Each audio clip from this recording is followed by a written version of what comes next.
আমাৰ পৰিৱেশ আৰু সজাগতা সপ্তাহ আমি সদৌ অসম ছাত্ৰ সন্থাৰ আহ্বান মৰ্মে আমি আয়োজন কৰিছোঁ। আমাৰ আজি এইটো 4 নম্বৰ কাৰ্যসূচী। আমি মহাবিদ্যালয় বিশ্ববিদ্যালয় গৈ পেলাই আমি বাটৰ নাট প্ৰদূষণৰ ওপৰত আমি কেনেকৈ প্ৰদূষণ নিয়ন্ত্ৰণ কৰিব পাৰোঁ, তাৰ লগে লগে চিত্ৰাংকন গোটেই 29টা গুৱাহাটীৰ 29টা উপভাষাত অনুষ্ঠিত কৰা হৈছে।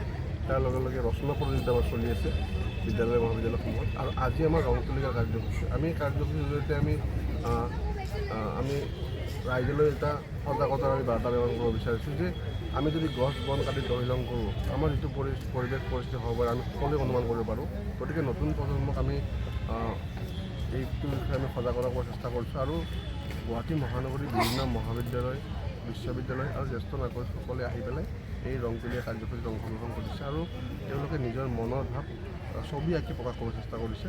আৰু নতুন প্ৰজন্মই যেন গছ গছনিৰ পৰা কি উপকাৰ হ'ব পাৰে আমাৰ সেই বিষয়ে সকলোৱে জানে। তথাপিও আমি নতুন প্ৰজন্মক শিকাব বিচাৰোঁ যে গছ থাকিলে মানুহ থাকিব।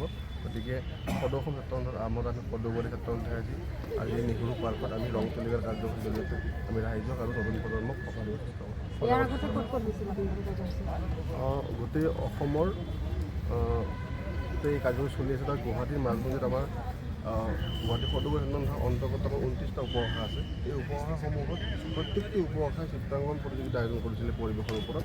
তাৰ লগে লগে গুৱাহাটী মহানগৰীৰ প্ৰায় সকলোবোৰ মহাবিদ্যালয়তে আমাৰ বাটৰ নাটৰ জৰিয়তে আমি সজাগতা কৰাৰ চেষ্টা কৰিছিলোঁ। তাৰ লগে লগে ৰচনা প্ৰতিযোগিতা আমাৰ চলি আছে গোটেই গুৱাহাটীতে। আৰু আমি অহাকালি আমি ৰচনা যিসমূহে লিখিছে আমি জমা ল'ম। আৰু আজি আমাৰ ৰং তুলীয়া কাৰ্যসূচী। গতিকে এই কাৰ্যসূচীসমূহ পালন কৰি নতুন প্ৰজন্মক পৰিৱেশৰ প্ৰতি সজাগতাৰ চেষ্টা কৰিছোঁ। প্ৰতিযোগিতাৰ কিবা পুৰস্কাৰ ব্যৱস্থা কৰিছে? আজি ৰং তুলিকা কাৰ্যসূচী প্ৰতিযোগিতাৰ ব্যৱস্থা কৰা নাই, কিন্তু ৰচনা প্ৰতিযোগিতা চিত্ৰাংকন প্ৰতিযোগিতা অনুষ্ঠিত হৈ গৈছে। এই চিত্ৰাংকনৰ ৰচনা প্ৰতিযোগিতাৰ আমাৰ প্ৰতিযোগিতাৰ ব্যৱস্থা কৰা হৈছে। আমি এই কাৰ্যসূচী সামৰণিৰ পিছত আমি এদিন সকলোকে মাতি আনি পুৰস্কাৰ প্ৰদান কৰিম।